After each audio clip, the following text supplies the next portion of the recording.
a tear to my eye. So beautiful. It looks amazing, doesn't it? So, as I said, I'm joined by Matthew, who's just joined us as Dragon Ball FighterZ, and Gary and Marcelo. Yeah. Thank you. And we're going to talk about Dragon Ball FighterZ, a game which I think every fan of Dragon Ball Z has been begging for years and years and years, and it's beautiful. Yeah, definitely. I mean, from the very beginning of this project, doing a game that would be like 100% faithful to the original anime was the main objective, and was really like the key spirit of this project from the very start of our work with Arc System Works. Arc System Works obviously made the Guilty Gear series, another franchise that I'm in love with because of just the beautiful hand animated, like just the animations of they're too good. The whole game just looks absurdly good. Yeah. That's what I would look like. It literally looks exactly like the anime, really. Yeah. I mean, you can't fault it. Looks awesome. And also, we do have live gameplay. We do. To be done here. So who's going to have a battle? So Marcelo and Gary. Yeah, both of us. Who's Right. better? He's pretty good. Oh, don't put yourself down. Yeah. You've got to be confident. Okay, so we've got the live gameplay now. So we've got Goku versus Android 16. Right, I'm the one with Goku. Do you want to talk Now, us through any of the... I've only just learned, that having watched that trailer, that Android 16 was in the game. Well, there you go. I didn't know he was in. So Already, I'm flabbergasted. I'm happy to just sit there and watch the gameplay Yeah, and so if not we say just sit in anything. silence. But I'm Not a sure, problem for me. please take us through some of the design elements of the game and the battling and how it all works. Yeah, of course. So obviously, as you can see on the footage, it is a 3 versus 3 fighting game, which is the base of this new fighting Dragon Ball experience. And that brings the whole deepness of the gameplay, since you obviously cannot master just one character. You have to improve your skill on different fighters and to do some interesting combination of fighting styles to build a dream team. So I've actually been privileged enough to play this in the UK at Bandai, and I noticed you can do things like father-son Kamehameha with Gohan and Goku, and Right. Maybe we can do it now. Yeah, I can try. But yeah, exactly. There's this kind of, Dragon Ball fan service with all several secret animation. Look at this. Look at that. The father-son Kamehameha.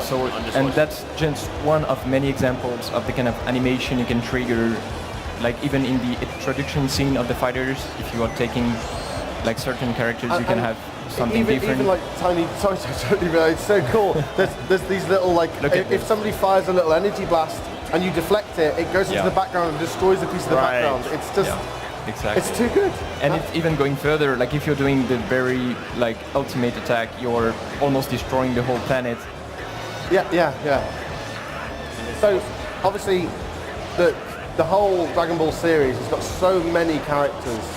How did you decide which ones? Obviously, Goku, Vegeta, all the Saiyans. But how did you decide which characters to put in the game? Right, that's a tricky question. Actually, as you can see, as far as the characters that we announce are the basic one, the most famous one. So we have all the science arc characters with Goku, Vegeta, and Gohan. But then choosing the characters is also based on their style, their fighting style. For example, C15, Android 15 that we have now, he's the big guy, the heavy guy. So he has his moveset that is different from other characters. So we are thinking about the moveset also when we are selecting the characters, definitely. I suppose you've got to think about game balance, and obviously Vegeta does vary from Goku, but they are basically the same. They are Saiyan. Right. They are Saiyan, but still, as you said, some are faster than the other, some are stronger than the other. So that makes the gameplay different. And you've got Trunks as well. Yes, of course. And Trunk is actually a very good example of how different can get the science, because he's using the sword. So you have all kind of combos and attacks using the sword, and you can trigger some pretty amazing stuff. I was upset that we've not seen Chaozu yet. Oh yeah. Sorry for that. Well, I'm not sure how we look like that. But we still have Krillin. Yeah. Right. Krillin's in. That's cool. Krillin's in. I don't know. Can't reveal. I'll try and get the sneaky nuggets. Well, yeah, it's just trying. So it's 3v3, so you can switch out your characters basically as and when. If one's too damaged, you can switch them out, right? Is that how it works, or are they in until they're out? You can call them in and out, and you can call them in for combo attacks. Okay, so you can switch them out freely, and combo them how you like. Yeah, exactly. So actually you have kind of bar that you are like charging, and when it's full you can change the character, and then you have to wait a bit. Oh, I see. So there's a cooldown. Exactly, like a cooldown to switch the characters, but obviously they're also changing when one of your characters is dying. So. Excellent. And what about like transformations? What can we say on that? Like, have we got transformations in here? Like, for example, Freezer, I can see is in almost final form. Is there another one after that?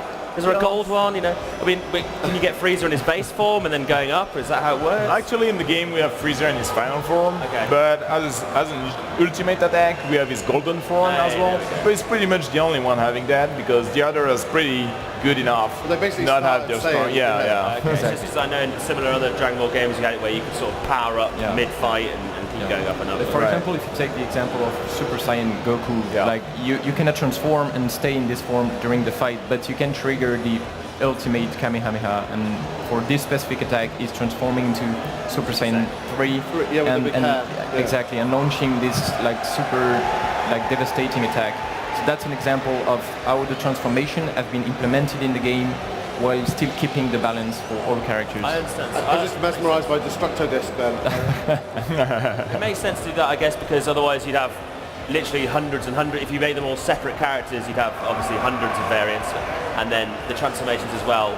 If it transforms and they're just simply more powerful and the other guy just doesn't have a chance, I suppose it's simply not fair. Exactly. So basically the transformations are based around a move set essentially, which I think makes sense. But for this type of game, which I assume is is going to be very competitive as well.